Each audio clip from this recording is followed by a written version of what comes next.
que les han recortado el sueldo. Y sin embargo, a todos nos han recortado el sueldo, pero los gastos de personal aumentan.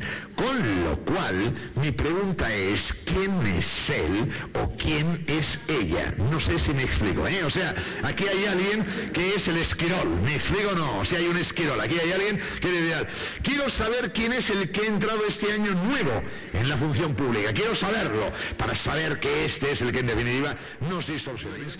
Estás gastando casi la mitad en gasto público, con lo cual, dicho de otra manera, que quiere decir que todos estamos trabajando para mantener, para dar de comer, para alimentar lo que es esta máquina del Estado. Que tiene el Estado, que recibe por emitir deuda pública.